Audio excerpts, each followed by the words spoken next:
우리 양육 좌우로 인사하겠습니다. 축복하겠습니다. 주의 이름으로 축복합니다. 예, 주님의 이름으로 여러분들을 축복합니다. 다 잘 되실 겁니다. 다 잘 되실 겁니다.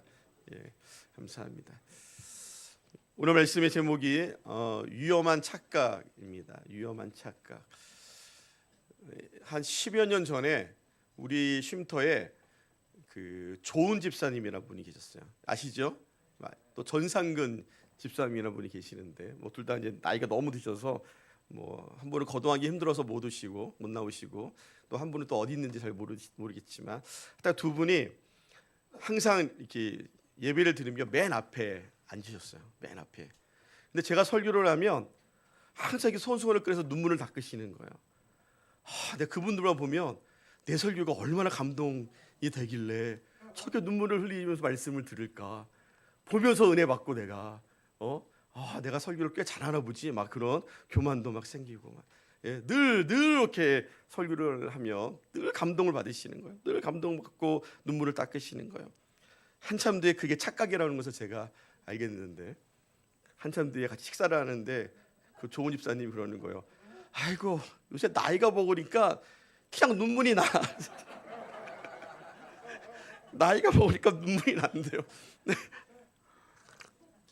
설교가 감동스러워 눈물이 난 게 아니라 그냥 눈물이 난 거예요. 그냥 나이가 먹으니까 눈물이 난대요. 그래서 전 착각을 해가지고 제 설교가 얼마나 감동스러우면 눈물이 날까. 그래서 제가 그 이후로 65세 이상의 어르신들의 눈물을 믿지 않습니다.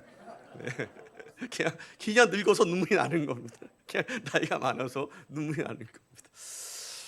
여러분들 착각 속에 살았던 한 인물이 있는데요. 오늘 우리가 나눌 삼손이라는 사람입니다. 아마 삼손은 모르는 사람이 없어요. 믿지 않는 사람들도 삼손은 다 압니다. 그 정도로 유명한 사람이죠. 삼손은 사사였고요. 나실인이었습니다. 힘이 얼마나 센지 나귀 턱뼈 하나 갖고 블레셋의 1000명을 죽이는 그런 일을 할 정도로 강한 사람이었습니다. 그가 그런 능력을 발휘할 수 있었던 것은 하나님이 그에게 주신 은사였습니다. 하나님께서는 그에게 그가 어머니 뱃속에 있을 때에 이미 그를 구별하여서 하나님의 나실인으로 삼겠다고 말씀하셨습니다. 그의 어머니는 그의 가정은 오랫동안 아이를 낳지 못하는 상태였습니다. 근데 어느 날 하나님의 사자가 이제 그 삼손의 어머니에게 그러니까 이제 마누아의 부인에게 나타났습니다. 그리고 너가 이제는 임신할 것이다라는 것을 알려줬고 너가 그 아이를 뵀을 때에 어떻게 살아야 하는지에 대해서도 알려줬습니다. 태교를 어떻게 해야 될 것인가에 대해서 알려주셨어요. 하나님께서 이 아이를 통하여 아주 큰 일을 행하실 건데 그 큰 일은 뭐냐면 블레셋에서 이스라엘을 구원하게 할 것이다라는 거였습니다. 당시 이스라엘은 블레셋에서 이미 40년 동안 지배를 받고 있었습니다. 하나님께서는 블레셋에서 이스라엘을 구원하기 위해서 아이를 낳지 못했던 이 마누아의 가정에 한 아이를 주셨는데 그가 삼손이었고 하나님은 그가 평생 나실인으로 살아가기를 명령하셨습니다. 다른 사사들, 성경에 사사기에는 많은 사사들이 나오는데 이 다른 사사들과 이 삼손이 다른 점은 뭐냐면 이 삼손은 이미 엄마의 뱃속에 있을 때에 사사로 부름을 받았고 선택되었다는 점입니다. 다른 사사들은 장성하고 나서 어느 기회에 하나님이 그에게 하나님 불러주셨어요. 하나님의 불을 받았는데 삼손은 그렇지 않았습니다. 어머니 뱃속에서 이미 사사가 되었습니다. 물론 우리가 하나님의 예정하심이라는 측면에서 보면 다른 모든 사사들도 하나님이 예정 가운데 사사로 부르시겠다고 예정해 놓은 것이 분명히 있었을 것입니다. 근데 그 사람들은 몰랐죠. 내가 사사가 될 줄을 몰랐어요. 그러다가 하나님의 예정 가운데 하나님이 어느 순간에 그를 부르셔서 사사로 세워주셨습니다. 근데 삼손은 그렇지 않고 모친의 뱃속에 있을 때부터 주께서는 그를 블레셋에서 이스라엘을 구원할 사사가 되게 하셨다는 것을 알려주셨습니다. 우리가 한번 생각해 보면 이 삼손은 우리의 지금 삶을 보면 신앙으로 보면 모태신앙과 좀 비슷해요. 모태신앙, 그죠? 어머니 뱃속에서부터 선택받은 자들, 우리는 대부분 그렇죠. 저도 모태신앙이고 우리 아이들도 모태신앙이고 여러분들도 중에도 모태신앙들이 있을 텐데, 삼손을 보면 이 모태신앙이 갖고 있는 아주 부정적인 요소들을 굉장히 많이 가지고 있는 것을 볼 수 있습니다. 모태신앙 또는 어렸을 때에 예수님을 믿기 시작했던 사람들을 보면 다는 그렇지 않지만 교회를 다니는 것에 대한 큰 감격이 없습니다. 감독이 없습니다. 왜냐하면 어렸을 때부터 예수님을 믿었기 때문에 교회를 왜 다니는지를 모르고 교회를 다니는 거예요. 그냥 옛날부터 다녔으니까 그냥 습관적으로 다니고 있는 거예요. 어떤 특별한 경험을 하기 전에, 그러니까 그들이 모태신앙, 여러분들도 모태신앙이 있고 교회를 어렸을 때부터 다녔던 분들도 계시겠지만 그들도 어떤 특별한 경험을 해야 돼요. 특별하게 하나님을 만나는 경험을 하기 전까지는 그냥 예전부터 다녔던 그곳, 그냥 별로 뜨거움이 없는 그런 아주 맹맹한, 아주 그런 냉랭한 신앙생활을 하는 경우들을 우리가 많이 보게 됩니다. 그냥 하나님 주신 은혜도 당연한 거고요, 구원도 당연히 내가 받을 만해서 받은 거고요, 그렇게 생각해요. 삼손의 모습이 지금 그런 모습인 것 같습니다.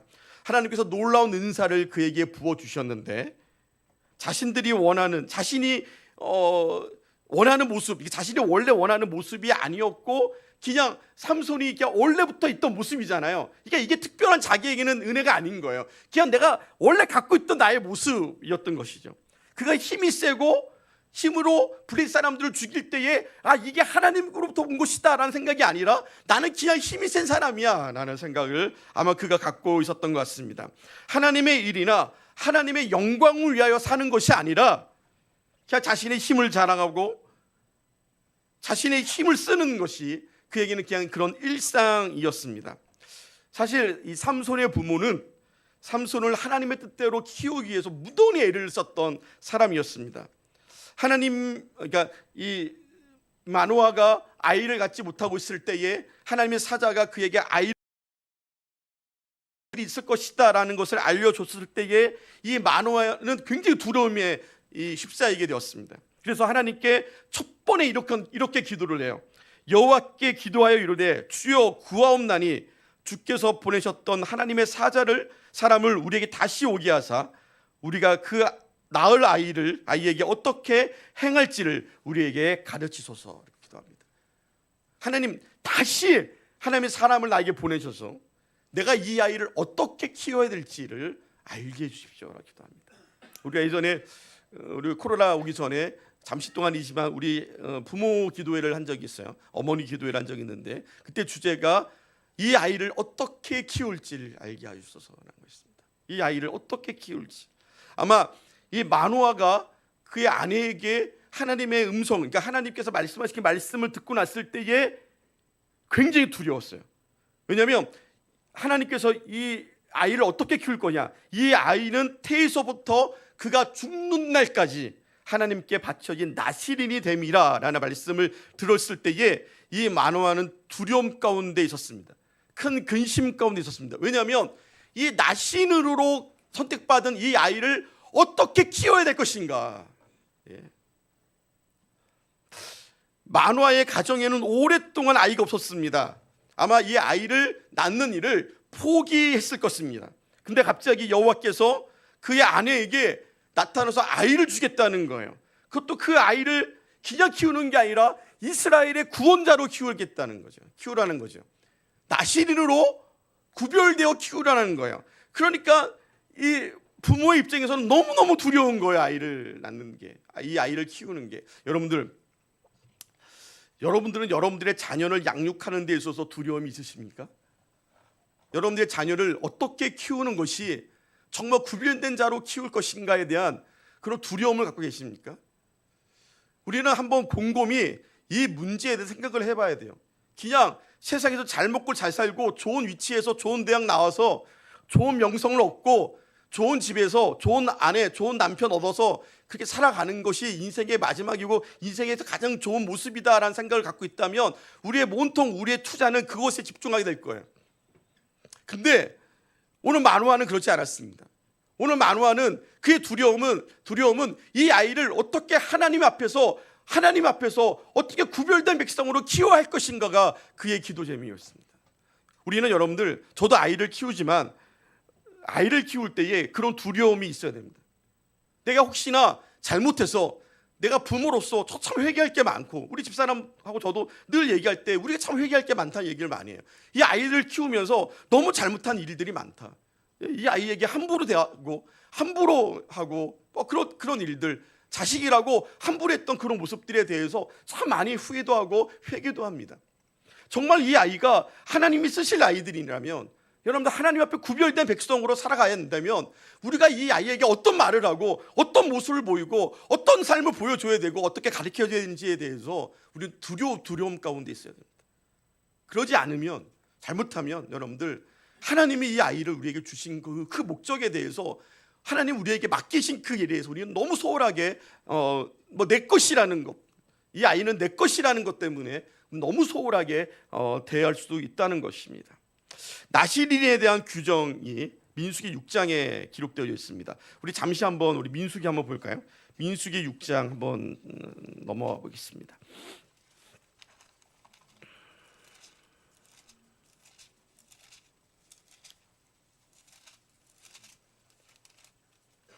민수기 6장 1절에서 6절까지의 말씀, 오늘 12절까지인데 우리 6절까지만 먼저 좀 보겠습니다. 제가 먼저 민수기 6장 1절을 읽겠습니다. 여호와께서 모세에게 말씀하여 이르시되,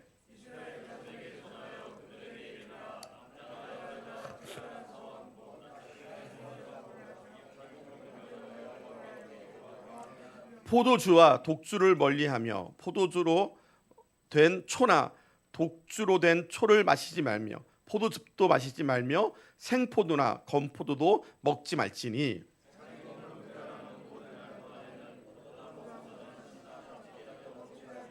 그 서원을 하고 구변하는 모든 날 동안은 삭도를 절대로 그의 머리에 대지 말 것이라.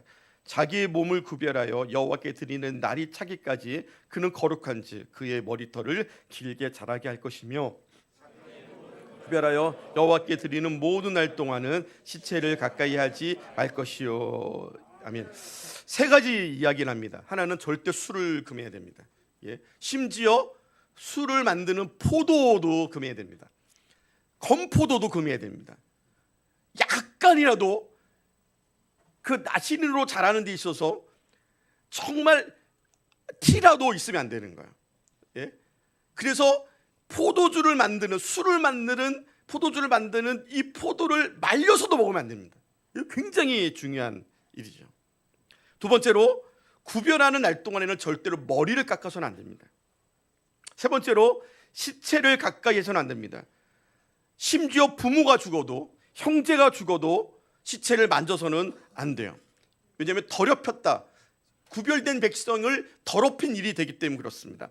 이 모든 규례는 나실인이 하나님 앞에서 거룩한 자임을 보이는 행위였습니다. 원래 나실인은요, 본인이 서원을 해요. 내가 나실인이 되겠습니다라고 서원을 해서 됩니다. 그래서 나실인은 남자만 되는 게 아니라 여자도 할 수 있습니다. 근데 평생 나실인으로 살 수도 있지만 어떤 기간을 정해서 나실인이 되는 거예요. 내가 1년 동안 나실인으로 살겠습니다. 그럼 그 1년 동안 포도주도 먹으면 안 되고, 건포도도 먹으면 안 되고, 머리도 자르면 안 되고, 시체도 가까이 하면 안 돼요. 근데 삼손은 태어날 때부터 나실인인 거예요. 태어날 때부터. 이게 아주 극히 드문 경우이죠. 나실인이 만약 나실인으로 살아가기를 서원했는데 나실인으로서의 규정을 어기면 그때부터 다시 시작해야 되는 거예요. 예를 들어서 내가 1년 동안 나실인으로 살기로 결정했습니다. 하나님께 서원해서, 하나님 제가 1년 동안 나실인으로 살겠습니다라고 선언하는데 365일 중에 364일째 되는 날에 제가 실수로 시체를 만졌어요. 그럼 여러분 어떻게 돼요? 그냥 끝이 끝난 거죠. 어떻게 해야 돼요? 그러면 다시 시작해야 돼요. 다시 시작해야 돼요. 다시 처음부터 시작해야 돼요. 여러분 이거는 어떻게 보면 364일이 너무 아까운데, 그게 아니라 하나님께서 그에게 다시 한번 기회를 주시는 은혜인 거예요. 다시 기회를 줄 테니까 다시 해라는 하나님의 은혜인 것이죠. 두 번째로는 하나님과의 약속은 함부로 깨서는 안 돼라는 걸 알려주시는 거예요. 하나님과의 약속은 함부로 깨서 안 돼. 너가 잘못했어? 그래, 속건제를 드리고 다시 회개하고 다시 시작해. 예, 그런 거. 우리가 이제 하나님께 서원을 해요. 하나님, 제가 100일 기도를 드리겠습니다. 뭐 이게 고민되려고, 사람 되려고 100일 기도 드리는 게 아니라 자꾸 그런 일을 우리 자주 하는데 뭐 좋지는 않아. 제가 보니까는 뭐 40일 기도를 하겠습니다. 근데 40일 기도하다가 38일째에 기도를 못했어요. 그러면 어떻게 해야 돼요? 다시 해야 돼요. 다시 처음부터. 그게 서원 기도예요. 그게 서원이에요. 그게. 근데 이 364일째 내가 부정한 것을 만져서 다시 시작해야 되는데, 그 다시 시작하기 전에 속건제를 드려라 이렇게 얘기를 해요. 원래 여러분들 속죄제를 드려야 되거든요. 죄를 지면. 그래서 속죄제를 드려야 되는데 속건제를 드려라라고 얘기를 하시는 거예요. 속건제는 뭐냐면 하나님의 성물에 대해서, 그러니까 하나님의 것에 대해서 손해를 끼쳤을 때에, 타인에게 피해를 입혔을 때에 속건제를 드리게 합니다. 나실인이 자기가 부정하게 되어서 그 부정을 회개하기 위하여 하나님께 제사를 드리는데 속건제를 드렸다는 얘기는 뭐냐면, 나실인은 이미 하나님의 것이다 라는 거예요. 나실인은 하나님의 것이기 때문에 그가 나실인의 규정을 어기게 되면 하나님의 것이 손해를 보신 거예요. 여러분 무슨 말인지 이해가 되세요? 여러분들이 하나님께 구별되어 지금 나실인들입니다. 우리는 나실인이에요. 지금 우리는 하나님의 구별된 백성이에요. 지금은 모든 사람이 다 그렇습니다. 근데 저와 여러분들이 여러분들이 죄를 짓고 하나님을 떠나가 버리면 하나님의 것이 손해를 입힌 거예요. 여러분들이 지금. 그러니까 우리가 하나님 앞에 충성되이 헌신하고 드려야 될 게 왜 그러냐면, 값으로 산 것이 되었으니 우리는 주의 것이기 때문에 그렇습니다. 저와 여러분들은 값으로 산, 주의 핏값으로 산 주님의 것인 줄 믿습니다. 그러니까 우리가 그러기 때문에 하나님께 손해를 끼쳐서는 안 돼요. 우리는 속건제를 드려요. 날마다 하나님의 것에 대해서. 이렇게 나실인은 엄격하게 선택되어 구별되어 있는 자입니다. 다시 우리 삼손에게 돌아가 봅시다. 삼손은 태어날 때부터 나실인이었습니다. 그의 부모는 그 아이를 어떻게 나실인을 키워야 될지 하나님께 지혜를 구할 정도로 하나님의 특별한 계획을 알고 있었습니다. 근데 문제는요, 삼손에게 있었어요. 나이가 먹고 힘이 더 세지고 그러자 삼손은, 그 부모는 그가 나실인으로 자라기를 원했는데, 그렇게 소원했는데 그 정반대의 삶을 그가 살아가기 시작하는 거예요. 저는 이 삼손이 나실인으로 살아갈 수 없었던 이유가 그의 힘 때문이었다고 생각합니다. 힘이 너무 셌어요. 하나님은 이스라엘을 구원하기 위해서 삼손에게 힘을 주셨는데 삼손은 그 힘을 자기를 위하여 사용하기 시작하는 거예요. 처음부터 그러지는 않았습니다. 처음부터 삼손이 그러지 않았어요. 사사기 13장 24절에 보면, 그 여인이 아들을 낳음에 그의 이름을 삼손이라 하니라.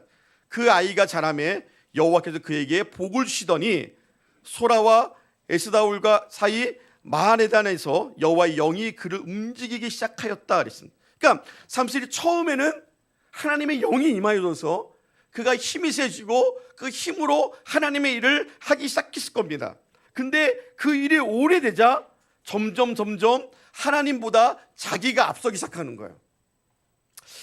사사기 14장에 보면 이 삼손이 아내를 구해요. 삼손이 아내를 구하는데 누구를 구하냐면 블레셋 여인과 결혼합니다. 여러분, 나실인이, 일반 이스라엘 민족도 율법으로 이방인과 결혼하면 안 돼요. 율법으로 정해놨어요. 근데 심지어 나실인인 삼손이 이방 여자, 블레셋 여자와 결혼을 한 거예요. 부모가 말려요. 안 된다 말리는데 이 삼손이 너무 고집스러운 거예요. 너무 고집을 펴서 이 블레셋 여인과 결혼을 해요. 근데 거기에 뭐라고 나오냐면, 삼손은 이 블레셋 여인과 결혼을 해서 나중에 블레셋 사람들을 치려하는 목적이 있었다. 그러니까 블레셋 사람을 치기 위해서 블레셋 여인과 결혼했다라고 성경은 기록하고 있습니다. 우리가 여기서 한 가지 갈등을 하게 돼요. 여러분들, 하나님의 일을 하기 위해서 하나님의 법을 어기는 일이 가능한 일입니까? 여러분 생각 어떠세요? 블레셋 사람들을 치기 위하여 블레셋 율법을 어기고 하나님의 말씀을 어기고 이 나실인이 이방인과 결혼을 했어요. 그게 옳은 일입니까? 아니죠. 우리는 하나님의 일을 한다면서 하나님의 말씀을 어기는 일들을 하지 말아야 돼요. 여러분, 도둑질해서 헌금하는 것을 하나님 기뻐하시겠습니까? 아니죠. 거짓말을 해서 교회를 부흥시키는 것을 하나님이 기뻐하시겠습니까? 아니란 말이에요. 부흥은 하나님의 일이고 헌금은 하나님께 드리는 거지만 그의 목적과 그 수단이 틀리면 안 되는 거예요. 블레셋 사람들을 치기 위하여 이방 여인과 결혼했다? 그거는 삼손의 생각인 거예요. 삼손의 생각. 하나님을 떠나가 보니 그의 생각인 거예요. 그게 왜 그럴까요? 내가 하기 때문에. 내가 해야지. 내가 하나님의 일을 해야지. 내가 내 지식과 내 힘과 내 능력으로 하나님의 일을 해야지 하는 생각. 여러분, 우리는 그런 생각들을 좀 접어야 돼요. 내가 하는 게 아니라 하나님이 하시게 하셔야 되는 거예요. 하나님이 하시게. 내 힘이 아니라 하나님의 주신 힘으로 해야 되는 거예요. 그러면 우리가 함부로 하나님을 떠나가서 하나님의 일을 할 수가 없습니다. 교만입니다. 자신의 생각과 자신의 능력으로 하나님을 일하고자 하는, 그게 계속되는 이 삼손의 착각이었습니다. 왜냐하면 이방 여인과 블레셋 여인과 결혼해서 블레셋 사람들 쳤어요. 그러면 그 끝나야 되잖아요. 그죠? 그게 이제 끝인 거예요. 그러면 다음 결혼할 때는 유대인과 결혼을 해야죠. 근데 계속해서 삼손은 이방 여인들을 찾아다니기 시작합니다. 그러니까 거짓말이었던 거예요. 자신의 정욕을 채우기 위해서 하나님을 팔아버린 거예요. 삼손은 계속 이방 여인과 사귀고 결혼하고 나중에는 드릴라라고 이해하는 블레셋의 이방 기생에게 넘어가게 됩니다. 그리고 우리가 다 알다시피 그 여인을 통해서 그는 비참한 삶을 이제 맞이하게 됩니다. 삼손은 시체를 만지면 안 된다는 나시린의 규례까지도 아무렇지도 않게 어겨버리는 자였습니다. 그걸 어기고도 속건제를 하나님께 드린 적도 없습니다. 그럼에도 하나님은 삼손을 버리지 아니하시고 순간순간 삼손과 함께 하시고 삼손을 도와주셨습니다. 그런 삼손의 능력이 하나님께로부터 온 것이 아니라 자신이 타고난 힘이다, 자신의 타고난 능력이다라고 생각했던 삼손에게는 그게 교만이 되었습니다. 힘이 넘치는 순간에 삼손은 더 이상 하나님이 필요하지 않았습니다. 하나님이 주신 은혜를 귀중히 여기지도 않고 자신을 위해서 그 능력을 사용하는 자가 되었습니다. 혹시 여러분들, 하나님이 여러분들에게 주신 능력이, 하나님이 여러분들에게 주신 달란트와 은사가 나에게 주신 특별한 하나님의 나만의 능력이다 생각하고 그것이 나를 위하여 사용되어지고 나의 교만을 채우는 데 사용되어진다면 여러분들, 우리는 삼손과 똑같습니다. 똑같습니다. 기생 드릴라에게 빠진 삼손이 그의 유혹에 못 이겨서 자신의 힘이 머리카락에서 나온다는 것을 알려줬어요. 우리가 잠시 전에 읽었던 민수기 6장 7절에 보면 이렇게 나옵니다. 그의 부모 형제 자매가 죽을 때에도 그로 말미암아 몸을 더럽히지 말 것이니 이는 자기의 몸을 구별하여 하나님께 드린 표가 그의 머리에 있습니다. 우리가 왜 시체를 만지지 말아야 되냐? 시체를 만지며 몸이 더러워진다, 부정하게 된다. 근데 이 몸이 부정하게 되는 일, 우리 몸에 구별되는 상징이 뭐냐? 머리에 있다. 머리카락에 있다. 예. 여러분, 지금은 안 그래요? 지금 머리 좀 자르서 깨끗하게. 지금도 나는 어제 우리 아들하고 통화하는데 머리가 너무 길어서 야 임마 머리 좀 잘랐더니 안 자를 거야. 지가 삼손인 줄 알고 안 자를 거야. 나 여기 있는 동안에 안 자를 거야. 맨날 머리를 기르고 싶어 했거든. 근데 우리 못 기르게 하니까 이제 부모가 없는 데에서 머리를 한번 길러보겠다고 그 더운 아프리카에서 지가 사단 줄 아는지 머리를 기르고 머리 좀 잘라라. 아마 제가 보기에는 자를 만한 미용실이 없는 것 같아요. 그래서 어디 가서 이상하게 자를까 봐 겁이 나서 못 자르고 있는 게 아닌가 싶기는 한데 하여튼가 지금은 안 그렇지만 그 당시에는 이 나시린은 이 머리가 구별된 자임을 보여주는 표시였습니다. 상징이었어요. 제가 예전에 이 머리에 대한 설교를 이렇게 드린 적이 있는데 여러분들 기억나시는지 모르겠습니다. 나시린에게 머리카락은 내가 나시린입니다라고 보여주는 외적인 요소입니다. 사람들에게 머리가 긴 사람들은 이 사람 나시린이구나, 하나님께 구별된 사람이구나 라고 보여주는 표시가 이 긴 머리였어요. 예수님께서 우리에게 이 땅에서 빛과 소금이 되어야 한다고 말씀하신 이유가 무엇입니까? 이같이 너희의 빛을 사람 앞에 비추게 하여 저희로 너희의 착한 행실을 보고 하늘에 계신 너희 아버지께 영광을 돌리게 하라라고 말씀하셨어요. 우리가 우리의 삶이 특히 착한 삶, 착한 행실의 삶을 사는 이유는 뭐냐면 이 땅에서 우리가 하나님의 백성임을 보여주는 외적인 증거가 되는 거예요. 여러분들이 착한 일을 할 때 저 사람이 예수님을 믿는 사람이구나 하고 사람들이 알게 되는 것이죠. 나시린에게는 자르지 아니하는 머리가 그가 나시린으로서 하나님께 드려졌다는 표시였단 말이에요. 여러분들, 저는 한 가지 두려움이 있습니다. 그 두려움이 뭐냐면 우리 그리스도인이 점점 세상을 살아가면서 그리스도인으로서 사람들과 구별되어지는 일들이 점점 더 없어지고 있다는 것에 대한 두려움이 있어요. 예전에는 그래도 보면 알았어요. 당신 교회 다니시죠? 예전에는 뭔가 그런 구별됨이 있었습니다. 근데 지금은 그런 구별됨이 없어져 버려. 점점 저는 이게 두려워요. 정말 두렵습니다. 제가 머리를 자르러 이발소로 가는데 이발소를 한 군데 제가 찾았어요. 이제 미장원을 못 가겠더라고요. 이제 미장원 이제는 못 가야 돼. 이발소로 이제 나이가 50이니까 이발소로 가자. 그래서 우리 시립대 앞에 이발소로 갔습니다. 딱 가니까 보자마자 나보러 교수님이 오셨대. 교수님이 딱 생긴 게 교수님이시래. 시립대 교수래요. 나보러. 시립대 옆이니까 교수님들이 많이 온대요. 총장님도 오시고. 그러면서 총장님의 얘기를 막 하시는데 내가 그 사람을 어떻게 알아? 총장이 누군지를 막 가만히 있다가 계속 교수님이래 해가지고 제가 사실 목사입니다. 사실 목사입니다 했더니 맞다고 딱 목사 스타일이라고 또 딱 목사님이시라고 막 이래서 딱 목사래요. 저보고 딱 목사가 되려면 얼마나 공부를 많이 해서 교수는 별거래. 목사가 제일이래. 그랬더니 막 두 번째 갔는데 며칠 전에 한 달 만에 왔는데 기억을 하시더라고요. 목사님 오셨냐고. 그래서 막 이렇게 잘생긴 목사님이 오셨다고. 그래서 계속 거기 단골로 하려고 제가 단골 잘생긴 목사님이 오셨다고 막 그러면서 딱 목사 스타일이라고 얼굴에 선함이 보인대요. 얼굴에 선한 게 보인다고. 그러니 뭐 어떻게 할 수도 없어. 가만히 그냥 있어야지. 뭐 거기서 또 난리치면 안 될 것 같죠. 머리를 좀 못 잘라도 그냥 딱 보면 목사인 게 보이면 얼마나 좋을까요? 근데 목사님들 그런 게 좀 있긴 해요. 딱 하면 목사님이세요? 이렇게 물어보. 저도 가끔 그런 얘기하면 목사님이세요? 그래서 어떻게 하셨어요? 그러면 말투가 목사님 투인데요. 이렇게 그러시는 분들이 있어요. 하여튼가 여러분들, 저의 두려움은 그런 겁니다. 혹시나 내가 어디 갔는데 아무도 내가 믿는 자인 거를 몰라요. 그 사람과 헤어질 때까지 내가 아무도 나를 그리스도인으로 인정하지 않는다면 전 그게 두렵습니다.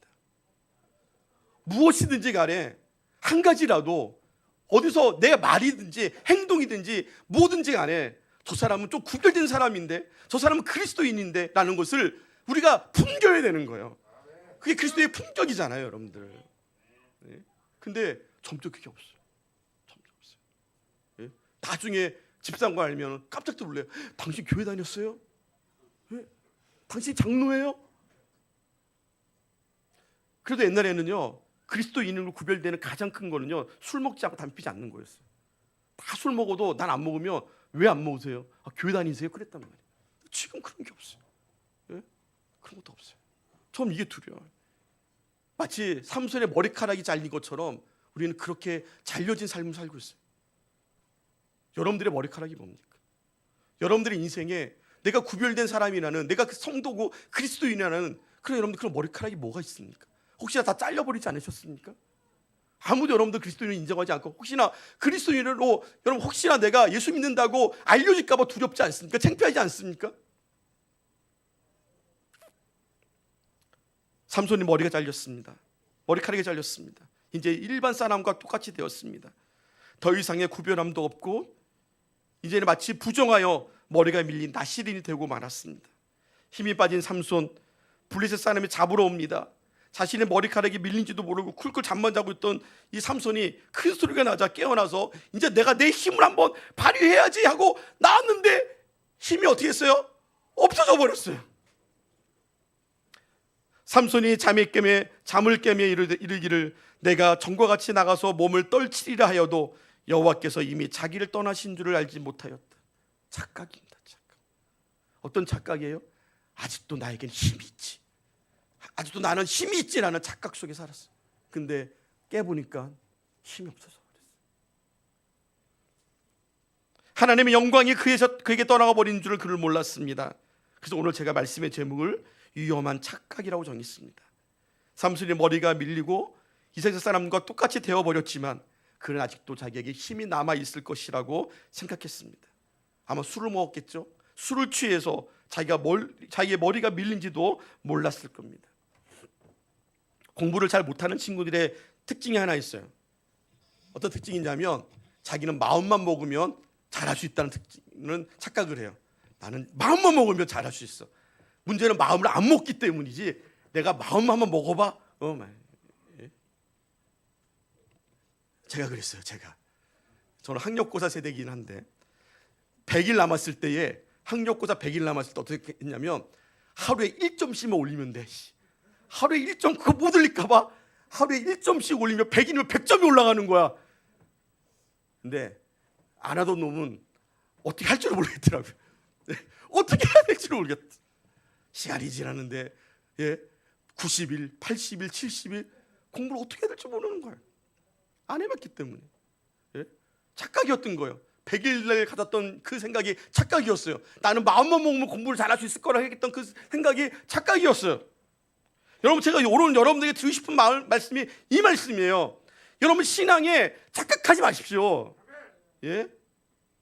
하나님 나와 늘 함께 하시고 나에게 큰 능력을 주시고, 나는 마음만 먹으면 다 할 수 있어. 난 마음만 먹으면 기도도 할 수 있고, 난 마음만 먹으면 성경도 볼 수 있고, 난 마음만 먹으면 다 할 수 있어. 착각하지 마십시오. 아는 사람은 못해요. 내가 마음만 먹으면 기도할 수 있어요? 5분을 해보십시오. 5분을. 5분만 해도 할 게 없어요.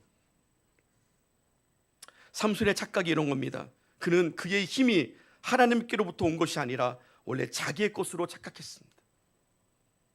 분명 삼손은 처음에 그러지 않았을 겁니다. 처음에는 하나님을 위하여 그 힘을 사용하려고 했을 겁니다. 그런데 자기가 나신인의 규례를 어겨도 그의 힘이 없어지지 않는다는 것을 알자 그 후에 그의 힘이 자기의 것으로 착각하기 시작했습니다. 하나님이 주신 것이 아니라 내 힘이다, 내 힘이다. 사랑하는 성도 여러분, 우리에게 있는 모든 것들, 재능들, 건강, 능력, 재물, 심지어 생명까지도 하나님으로부터 온 것임을 알기를 소망합니다. 하나님, 그러기에 사도 바울의 고백처럼 값으로 산 것이 되었으니 그런즉 너희 몸으로 하나님께 영광을 돌리라. 나는 내 것이 아니다. 나는 내 것이 아니다. 나는 하나님의 것이다. 여러분들이 누리고 있는 모든 것이 여러분의 힘으로 얻어졌다고 착각하지 마십시오. 신명기 8장 18절에 보니까 내 하나님 여호와를 기억하라. 그가 내게 재물 얻을 능력을 주셨습니다. 우리가 재물 얻는, 우리가 돈을 벌 수 있는 것도 하나님이 얻을 힘을 주셨기 때문에 그렇습니다. 그래서 우리가 기억해야 할 일은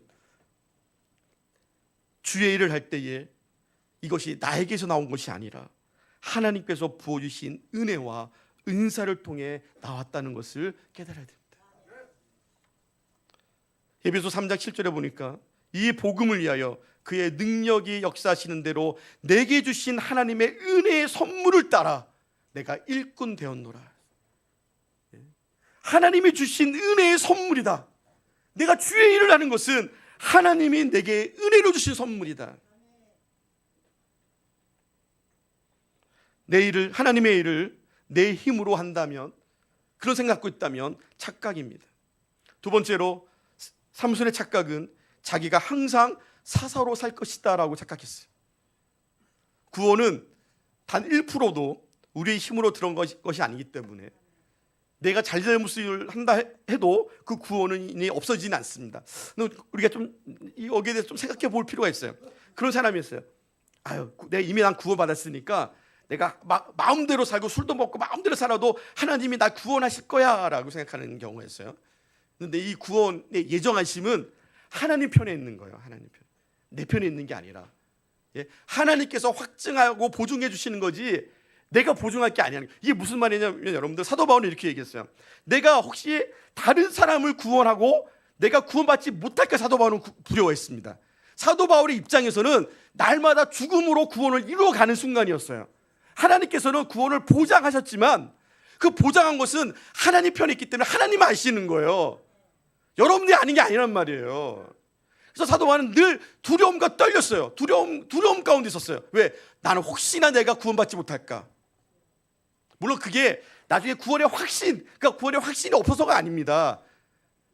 혹시나 내가 이렇게 구원의 확신 속에 있다가도 버림받은 자가 될까. 사도 바울의 두려움이 있었어요. 여러분들 오해하지 마십시오. 착각하지 마십시오. 하나님께서 구원하시기로 작정하신 분은 반드시 구원하여 주실 것입니다. 근데 여러분 은사는 그렇지 않습니다. 은사는 하나님께서 구원과 상관이 없다고 말씀하셨습니다. 사울은 버림받은 자였지만 예언을 했습니다. 은사는 구원과 상관이 없어요. 하나님께서 주신 은사나 직분은 하나님이 주시기도 하지만 다시 걷어가기도 하십니다. 삼손의 은사는 힘이 센 거였습니다. 그 구원과 상관이 없어요. 그 은사는 하나님이 붙잡고 있을 때만 되는 거지 하나님이 버리시면 그 은사는 없어져 버리는 거예요. 오늘 삼손의 모습이 그런 모습이죠.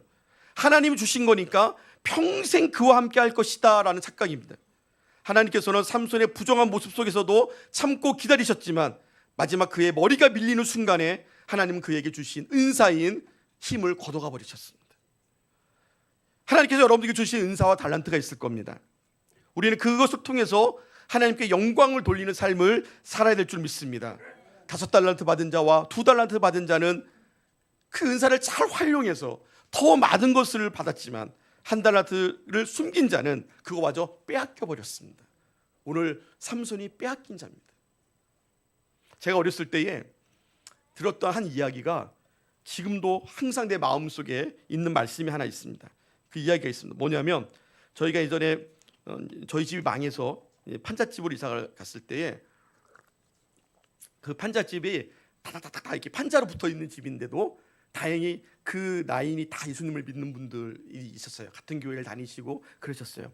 그때 한 분이 이사를 오셨는데 아마 저는 잘 그 사정을 잘 모르긴 하지만 그분이 그쪽으로 이사 온 거는 그분도 이제 망하신 거죠.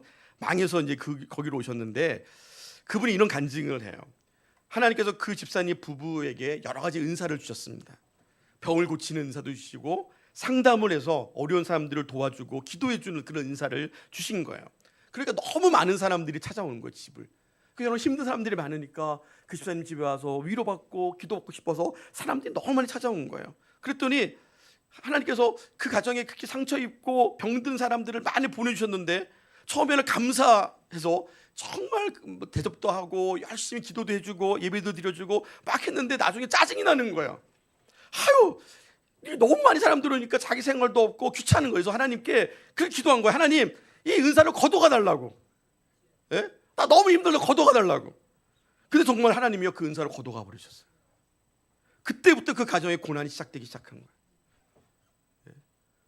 제가 기억하기는 나중에 그 아들이 전기장판을 깔고 자다가 전기장판에 불이 나가지고요 전신에 화상을. 물론 그렇게 하나님 일을 하지 않아서 그렇게 고난을 받았다 여러분 그렇게 제가 얘기하고 싶진 않지만 하여튼 고난이 끊이지 않았습니다. 제가 그 얘기를 어렸을 때 들었거든요. 어른들끼리 하는 얘기를 뒤에서 귀동냥으로 들었어요. 그 이야기를. 저는 그때부터 그런 얘기를 너무 귀에 잘 들어오는 거예요. 그런 간증들이 너무너무 좋아했어요. 그 얘기를 듣고 제가 그때 충격을 받았어요. 그래서 그 어릴 때부터 제가 지금까지 버리지 아니하는 한 가지 제가 신념이 있는데 그거 뭐냐면 정말 주님의 일을 귀찮아하지 말자. 정말 주님의 일을 귀찮아하지 말자. 내가 무슨 일 하든지 주께서 맡기신 일은 최선을 다하자. 그때 그 어렸을 때 들었던 그 마음이 지금까지도 변하지 않습니다. 사랑하는 성도 여러분, 하나님께 주신 은사를 값없이 생각하지 마십시오. 여러분들이 쓰지 않으시면 하나님께 걷어가십니다. 나중에 쓰겠다고요? 착각하지 마십시오. 마태복음 7장 21절의 말씀을 여러분들 우리는 기억해야 됩니다. 나더러 주여 주여 하는 자마다 다 천국에 들어갈 것이 아니요 다만 하늘에 계신 내 아버지의 뜻대로 행하는 자라야 들어가리라. 그날에 많은 사람이 나더러 이르되 주여 주여 우리가 주의 이름으로 선지자 노릇을 하며 주의 이름으로 귀신을 쫓아내며 주의 이름으로 많은 권능을 행하지 아니하였나이까 하리니 그때 내가 그들에게 밝히 말하되 내가 너희를 도무지 알지 못하니 불법을 행한 자들아 내게서 떠나가라 하시니라. 주의 이름으로 선지자 노릇을 했습니다. 주의 이름으로 귀신도 내어 쫓았습니다. 주의 이름으로 권능을 행했습니다. 이런 은사는 그의 구원과 아무 상관이 없습니다. 그런 모든 은사가 예수님은 불법이다라고 얘기합니다. 그런 일들은 주의 이름을 빙자한 자신의 일이었습니다. 자신이 영광 받을 일이었습니다. 정말 구원받은 자들은요, 하늘에 계신 내 아버지 뜻대로 행하는 자라야 하늘나라에 들어갈 것입니다. 제가 아까 말씀드렸지만 구원에 대해서 나는 이제 구원받았으니까 나 마음대로 살아야지, 술도 먹고 막 내 마음대로 나이트도 가고 내 마음대로 막 범죄하며 살아야지라는 나는 그런 마음이 구원받은 자에게 생길까요, 안 생길까요? 도저히 생기지 않죠. 구원의 은혜가 있는 사람은 그렇게 생각할 수가 없어요, 여러분들. 착각인 거예요. 착각이요. 어떻게 구원받은 자가, 어떻게 하나님의 은혜 속에 있는 자가 그 은혜를 버리고 여러분들 세상으로 나갈 생각을 하겠습니까? 착각하시는 거예요. 내가 마음만 먹으면 다시 기도할 수 있고 내가 마음만 먹으면 하나님께 쓰임을 받을 수 있다고 착각하지 마십시오.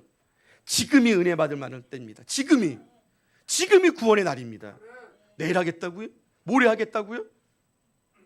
예. 내일부터 하면 되겠습니까? 일주일부터 하면 되겠습니까? 착각하지 마십시오. 안 됩니다. 하나님께서 마지막에 다시 삼손의 머리를 자라게 하셨습니다. 다시 그에게 은혜를 베풀어 주셨습니다. 삼손이 회개하고 마지막에 그는 하나님께서 그에게 그 태중에 맡기신 예정하신 그 일을 마지막에 이루셨습니다. 이스라엘을 블레셋에서 구원케 하셨습니다. 여러분들 삼손이 처음부터 하나님의 은혜를 깨닫고 사명을 감당했다면 얼마나 더 큰 일을 할 수 있었을까요? 얼마나 더 큰 하나님께 영광이 됐을까요? 그런 아쉬움이 있습니다. 하나님은 사랑이 많으신 분입니다. 분명한 것은 끝까지 우리를 버리지 아니하실 것입니다. 하지만 하나님 주신 은사는 얼마든지 하나님이 가져가실 수 있습니다. 하나님께 주신 사명이 있다면 그것이 하나님께 영광이 되는 일이라면 여러분, 내가 목숨을 바쳐서 충성을 다하는 그것을 감당해 나가는 저와 여러분들의 삶이 되기를 간절히 축복합니다. 기도하겠습니다.